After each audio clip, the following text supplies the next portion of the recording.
I am an engineer and innovator. I was selected as among the top 100 innovators in Australia for my pioneering work in computer-aided engineering. I've also had a lifetime of exposure of growing food, starting from the days of the Victory Gardens in the war, and I've been currently working for many years on the more effective use of water in growing food. Understanding how the way we grow food was obviously my challenge in life. But the first job was to have a real understanding of what happens when we eat our food. As an engineer, I understood thermodynamics and how heat engines work, so I could think about the human body as a heat engine, and it is pretty remarkable.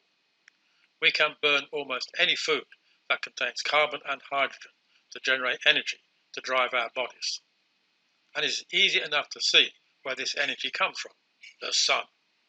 We have plants on the land, algae in water, and plankton in the vast oceans, which are all busy taking carbon from the air and water, generally from the soil, breaking the carbon-hydrogen bonds to store energy and convert sunlight into chemicals containing carbon and hydrogen, which our bodies can use for energy. And it does this on a grand scale. The amount of energy falling on the earth from sunlight is absolutely huge. In fact, we only need a few square kilometres to collect enough energy to power the entire human race, both now and for the few billions of years which we can expect the sun to keep on shining. Okay, there's a bit of an issue, as we need to be able to eat and digest these energy foods.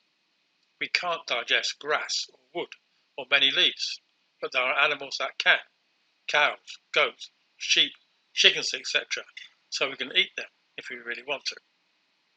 It's not very efficient, but it makes some sense in a country like Australia, where we have vast areas where we cannot grow crops, but grass grows, at least when it rains.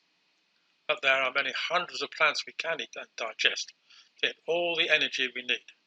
So energy is not the problem. So what is the issue? Now, every engineer knows that machines have bits that wear out and need replacing.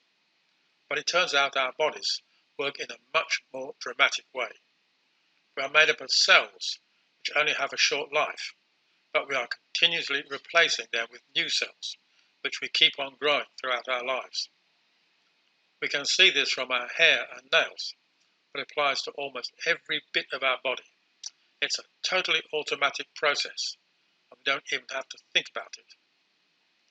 But the bits that need replacing need a whole range of minerals which can be used to form the complex chemicals we need. We know all about the common ones: nitrogen, potassium, phosphorus, etc. But there are many weird ones we really need, like selenium, iodine, cobalt. The good news is that we only need them in very small amounts, like milligrams, while there are whole volcanic mountains with trillions of tons of these minerals, enough to last well into any future we can imagine. And even if we were a sustainability extremist, there is a continuous supply of new volcanic rock coming to the surface somewhere in the world. No problems then. All we have to do is put a bit of this volcanic rock dust on the soil and all will be fine and dandy. Sorry, wrong.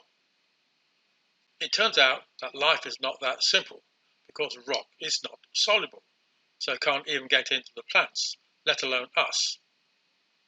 But this is easily resolved. We can grow trillions of friendly bugs and fungi in the soil, which will attack the inert rocks and turn them into complex chemicals, which the plants can absorb and give to us when we eat the plants. But you only have to pick up any book on biochemistry to realise that our bodies are a mega chemical operation, with our guts and organs converting the food we eat into the complex chemicals that our bodies need.